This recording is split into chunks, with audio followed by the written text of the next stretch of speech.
Let's bring on today's guest instead. Let's bring on the Philly captain. Where's the captain? Let's bring Captain on. There he is. Here I am. Captain always knows how to sail the ship. I never abandon a podcast. It's all good. It's all good. Corey from the Keystone State Ultras, a founding member of the Sons of Ben, a guy that I've known for 14, 15 years now. One person representing Northeast Philly. We have one person representing Delco right now, and we have a Boyertown alumnus on the show. I object to Northeast Philly. I live in Bridesburg. We are the River Wards. We are not Northeast Philadelphia. That's I forgot. Yeah, I was a judge at a wing eating contest. It was in Northeast Philadelphia, and the Bridesburg pub was part of it. And I wanted to disqualify them because they're not from the hood. So wow, dude, I love it. So Bridesburg's I'm not part of Northeast. I don't want to associate with those people. Okay, but I thought didn't we make you on the last podcast when Pagan was still hosting? Didn't we make you like the official Northeast Philadelphia corresondent, or did? Yeah, I mean, you guys, it's always good to get airtime. I'm not going to argue with you, but yeah, I just went along with it. Can I ask you about that? What's going on with you and Kyle? Like, he's still part of Crossing Broad? I feel like I'm doing radio news right now, like radio. Yeah. News. You did a little thing with the Gambler guys the other day, and now you think you're a radio host. You're asking me the questions on. Well, I'm curious because, I actually care about the local media, and the only two guys I really care about are you and Kyle. Honestly. No, it's all good. Kyle's doing his thing. He's still doing the videos and everything. I just we relaunched this show like almost 2 years ago, and booking guests and coming up with the rundown and doing the show twice a week or whatever. He just had like a lot of different things that he was doing, video and blog posts and whatever, that were pulling him in a bunch of different directions. But you guys are still good. He's still part of Crossing Broad. Yeah. No, I didn't like fire him or anything. Like, no, he was not disciplined. We've made a joke about him hanging his wall art, and that's why he's gone. But no, he was out there. I saw him at WrestleMania weekend. He was out there every day doing something dumb. Yelling at people that trying to get the Philly people a bad reputation like he does. So he was out there every day doing that, and he's out there hustling. It's good. All right, so I was worried. Like, you got nothing to worry about. No, it's funny too. I don't want mom and dad to break up. I love the family so much. No, we did not have any kind of falling out or anything like that. It's not a Noel Gallagher and Liam Gallagher Oasis situation or anything like that. We're still cool. No issues. I do think it's funny too, because whenever he goes and does a video, I see you in the background, or whenever you do a video, you inevitably bump into him. So that's like a recurring theme. I do want to get into the WrestleMania thing because I know you're all over it down there. But first, I was not expecting to talk about this on the show today, but we do have breaking news, boys. We have OJ Simpson is no longer with us. Orenthal James Simpson passed. Corey, you look like you're hearing this for the first time. Did you not see this, that he died about an hour ago? Or I don't know if he died an hour ago, but that's when the announcement went out. Bro, no, that's news to me. I was literally I've been inundated at work all day. So I didn't even get a chance. So this is you just broke it to me. So you just saw my actual reaction to hearing that the juice is no longer loose, dude. Yeah, the juice is no longer loose. He's this was the tweet that came out from his official Twitter account on April 10th. Our father, Orenthal James Simpson, succumbed to his battle with cancer. He was surrounded by his children and his grandchildren during his time of transition. The family asks that you please respect their wishes for privacy and grace. Three of us are all old enough to remember the trial, and we were alive during it. And so you guys know, this was the craziest shit, the biggest thing ever. And I don't remember, quite honestly, man, I can't remember anything bigger than that since it happened. Am I wrong to think that, Cap? I mean, that was the biggest thing on the planet. I remember I lived in Port Richmond as a kid, and I remember we would go into our friends' houses in between baseball games to get a glass of iced tea.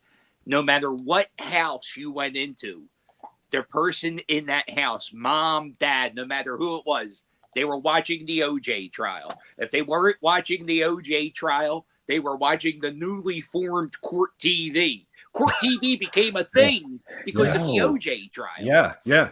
And I remember the day of the OJ chase, people were sitting on their steps. They had TVs out. It was like a party. Dude, what What a great! Do you talk about the chase? That's immediately where my head went when you said. Well, as soon as he talked about that, I The White remember. Bronco, man. Yeah. Yo, bro, I was in sixth grade. I was at a pool party in Lansdale trying to mac and get my first kiss from a girl while this was going on. And I just remember watching the OJ case, trying to put the little smooth, like, hey, come here, we're watching OJ in a white Bronco, dude. It wasn't at a Dairy Queen, but it was at a pool in the Lansdale area. Dude, it just like yeah, I just remember it being like everywhere, man. All those like little cultural pieces, like the glove and the Johnny Cochran jokes on Seinfeld, and the chase, and all Jay saying that he was going to find the killer after he was acquitted. Like the whole thing, just like Yeah, okay. He spent many years looking for him on golf courses. I'll call it a day for that one. Think and we about would do the the kids. Think about his kids. All right. Yeah. So now his kids, like, their dad died, their mom's dead, and now the entire world is going to be shitting on your father as he died. Like they have not experienced a normal family member's death ever. And that is tough, man. Dude, that is so tough. And like, I don't, it's funny because, when OJ got out of jail, when he did the armed robbery thing, and that was like 2017 or whatever, if you're like a kid in your 20s, I mean, do you know OJ for anything more than like his goofy, like Twitter persona and the golf cart tweets? And, like, objectively, he was pretty funny, and he was pretty interesting on social media. Where the hell do I go? I'm a blogger, right? I'm not going to write like an obituary that matches everything that has to be said here. He brutally murdered two people. Like, right. He brutally murdered two people. He's a scumbag, right? That's it. That's all you can say. And he was a good athlete who killed people. And now I got to worry about how his kids feel about me talking about him being a scumbag on a podcast. That's his fault. Fuck him. Well, that's a good trend. Cap, you were everywhere, man, for WrestleMania. I mean, like, so there's multiple nights, multiple things going on. I see you at Blue Meanie's wedding, and he's slapping a guy across the chest afterwards. I mean, where do you even start with the WrestleMania stuff? It was a huge success here. I mean, what's your like biggest like main takeaways from the last couple of days? So my week started on Wednesday. I'm an independent wrestling manager. Like I do legit shows. One of the shows we had like WWE star Paul London on there, and it was sold out. So my week started Wednesday. So I had a show Wednesday, a show Thursday. Then Friday I go to Wrestle World, which is like a convention center full of all the wrestling stuff. And because of Q102, they get me to go, and I got to meet some of the wrestlers and talk to some of them. And then I go to SmackDown on Friday night, which is followed by the WWE Hall of Fame, where Paul Heyman goes into the Hall of Fame with one of the greatest speeches in the history of mankind. Then you go to Saturday, night one. I'm excited. I'm a big Rock fan. The Rock is back at WrestleMania. I only bought one piece of merch. I love Rock. Dude, I got a Brahma bull tattooed on my leg. I love The Rock. So I was like stoked for night one, and I didn't really care about night two because all I wanted to see was The Rock. And night two was probably the most incredible night of wrestling I've ever seen in my life. So I thought I was like, you ever like overdose in something that you love? Like you listen to an album. Like 5 nights of wrestling was a lot, but that last night was so goddamn good. I loved it. I loved it, man. God, I love The Rock. I mean, Pagan went down there and he was bumping into people. Like he met some guy who came from like Bangladesh. Yeah, I met that guy. You met the Bangladesh guy too? Yeah. Yeah, I told him he's an idiot. They have it on pay-per-view for $9.99. Why would you travel 30 hours for wrestling? But he did. No. Well, I mean, maybe he got to do some other things in Philly, he got to have a cheesesteak. Lucky him. I had a hell of a time, and they like broke attendance records or whatever. I mean, as far as I'm concerned, like from a withdrawn perspective, it looked like the thing was amazing. It is like I was there when Taylor Swift was at the link walking around, and this had Taylor Swift vibes. 200,000 people in 3 days. Went to wrestling, or 4 days went to wrestling events in Philadelphia. I don't know why they would pick Philadelphia for early April, but they did. I'm glad they did. It was dude. They go all out, and it was a good time. And I just wish they would do it in May or June. It was the first night, dude. It was cold. It was real cold. So that's my question. Like these guys are out there wrestling. Like I understand you're doing physical activity, and like me playing sports in my life, like it's cold. Playing sports in the cold sucks. Like, and like I'm like dressed up. Like I had to imagine like they had some sort of heaters under that like, cover. No. No, they did. They had a WrestleMania 2 or 3 years ago, or actually a while ago in New Jersey, and they had heaters. This one they didn't have heaters. So there was one match where there was a ladder tag team match. So when there's ladder tag team matches, people usually fall to the side of the ring and act like they're knocked out so they can't get involved in the match. So those guys had to lay on the ground when it's 36 degrees and windy. The one guy, The Miz, said it was horrible. So, you know, they had to suffer it. The Rock at the main event on night one, he was in the crowd, just in the wrestling trunks, punching Cody Rhodes in his dumb blonde head. And it was great, but it was so cold. It was so cold. And people were judging the Philly fans, the wrestling dorks online. They're like, "Oh, this crowd sucks." And I dare anybody to watch 5 hours of wrestling in 30-degree weather. I dare you. Well, yeah, I mean, it was a marathon, you know, it wasn't you know, there's a lot going on, right? And multiple days of things. I have a wrestling take, Cap. I want you to tell me if it's accurate or not. You know, because like I probably stopped watching around like 2005 or 6 or whenever ECW did that like one-off pay-per-view up in New York where JBL was like yelling at everybody from the balcony, whatever. Maybe one night stand. He attacked my good friend, the Blue Meanie. He attacked the Meanie. Yeah, JBL attacked the Meanie that night. How dare he? But I don't think I think like wrestling fans are more educated now. Not that they weren't educated before, but I think they're more responsive to things that are going on in the ring. They understand more what takes skill and effort and what doesn't. They know when a guy's kind of like dogging it or bullshitting it out there. And I think it's just a more, I don't know, give me a synonym for educated. There's just more of awareness of what goes into like. They're smart. They're called smart marks. They're smart fans. You know, I'm a smart mark. I'm in the industry, so but like I'm kind of like a magician, and I know the tricks, and I know even more tricks because I'm behind the scenes. So now when I watch wrestling, how I watch it is like I try to guess what's going to happen. I don't really sit and enjoy the match. I try to solve a puzzle, and I hate the way I watch wrestling now. But wrestling fans are really educated. They're, you know, if you want to go into a rabbit hole, you can watch wrestling shoot interviews, and wrestlers, they expose the magic. They expose what's behind the scenes.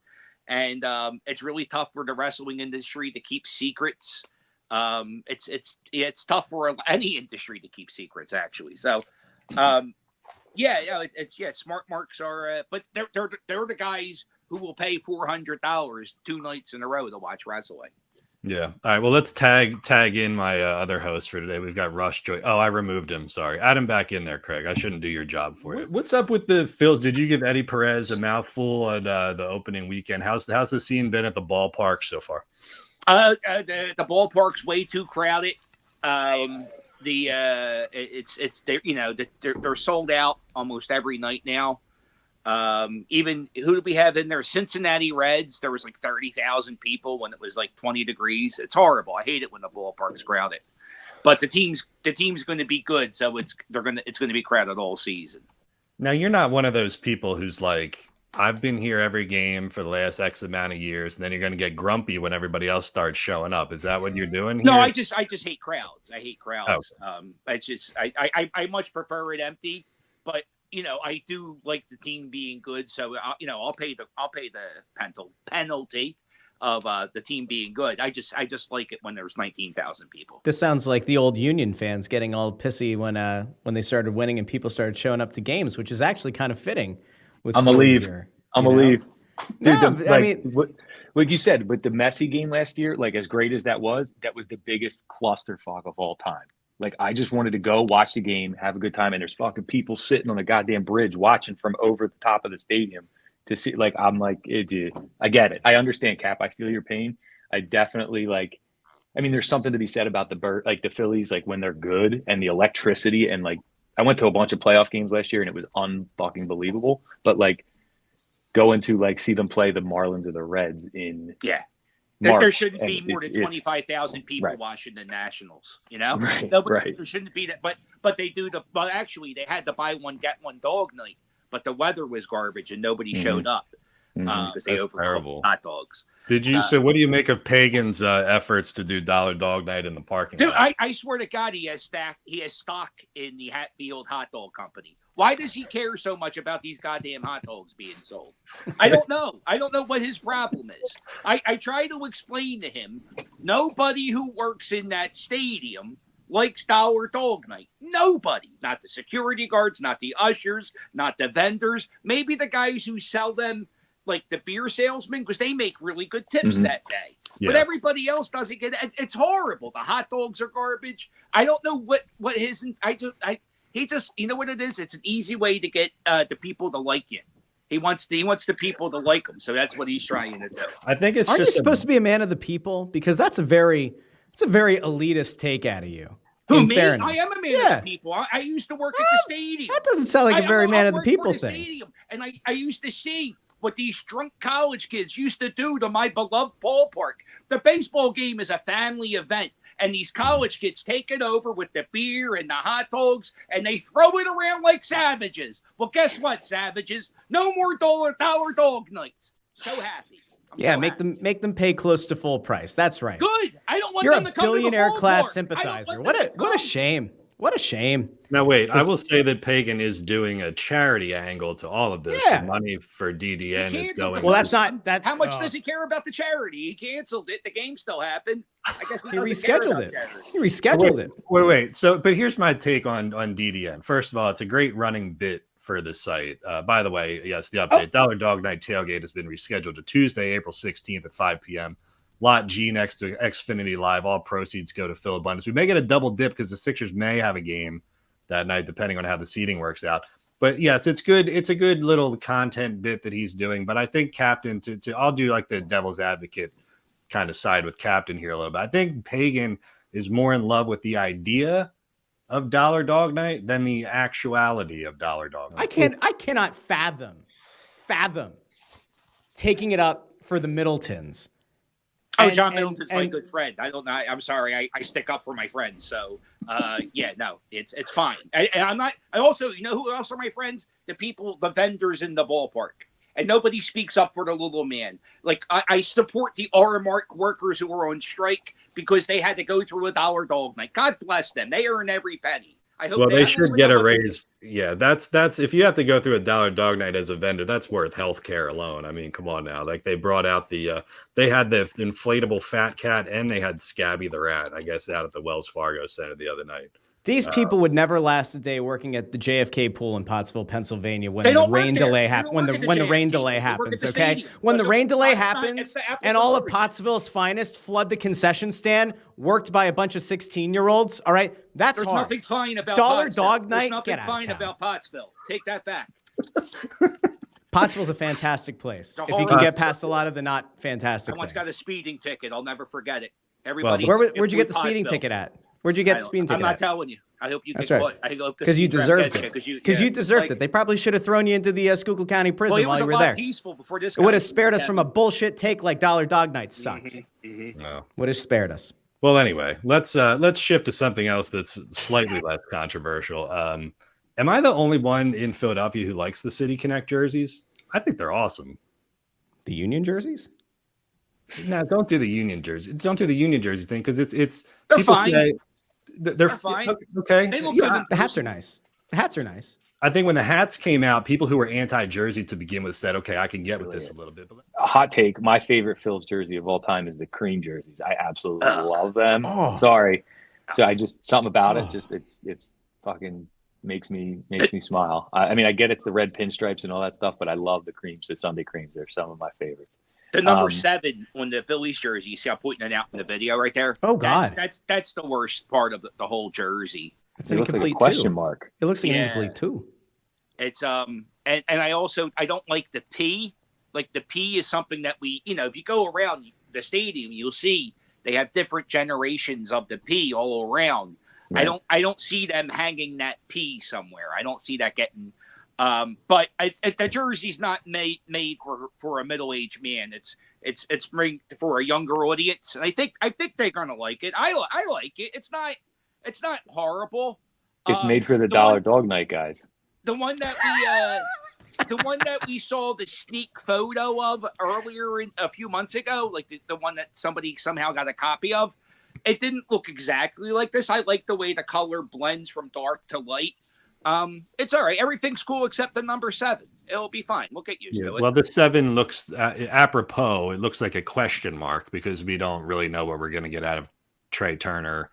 Maybe another standing ovation this year is required. We shall see. But I like different stuff, and I'm like the only person on the planet who also likes the Eagles playing in Brazil. So City Connect. Why wouldn't all of the City Connect jerseys have the skyline of every respective city?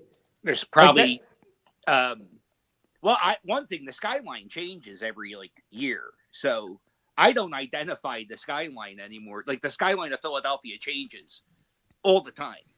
And I don't know how long they're going to keep this uniform, Well, it's a money-making opportunity, though, because if you change the skyline, then every year you need to buy the new jersey. Huh? Yeah, my good friend John Middleton wouldn't do that to us.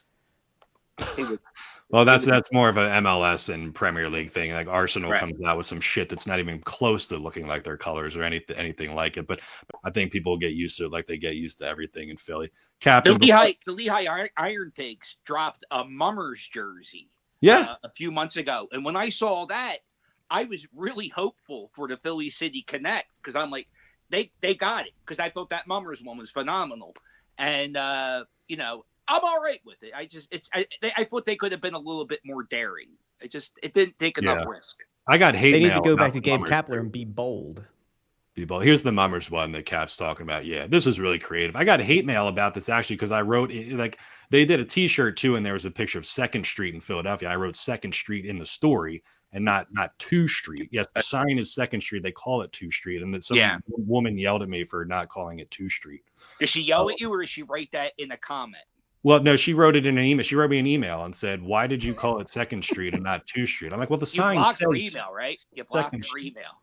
Hopefully I did. I don't know. I get a lot of them every week, so some of them kind of fall by the wayside. Why wouldn't the Phillies do a Mummers one? That I don't know. It's a good question. Cap will have to ask his friend John Middleton why they didn't do. I see him at the ballpark all the time. I'll ask him next time I see him. Bob Kelly when he's ready to retire from Fox 29. Like, what better way to start the morning?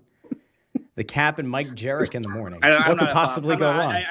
Bob Kelly doesn't know this, but we have a major feud going on. I don't like the way he talks. You don't like the way Bob Kelly talks? Please elaborate. He talks like Rachel Ray. I once heard him call a sandwich a Sammy, and it just drove me nuts. I said, no, nobody I know, because I think he's from my neighborhood, and nobody in my age group ever called a sandwich a Sammy. And I just hate the way he talks. It drives me insane. All right. Well, listen, before we get you out of here, we'll do a question from T. He says, Captain, who's your tool bag of the week? That's a great question. It's a lot of good candidates this week. OJ Simpson. Right? Because it's the last week he's qualified for it. Technically, because he's dead. But earlier he was alive. So OJ Simpson is the tool bag of the week. Google Ron Goldman and see what he did to his child. It's horrible. He killed him. Bringing it full circle. We don't have to Google it. You fucking spoiled it, didn't you? Oh, Google Ron Goldman Jr. then. Well, we're getting out of here on a high note, but thank you for bringing it full circle to the beginning of the conversation. Cap, it's always a pleasure to have you on, man. Thank you.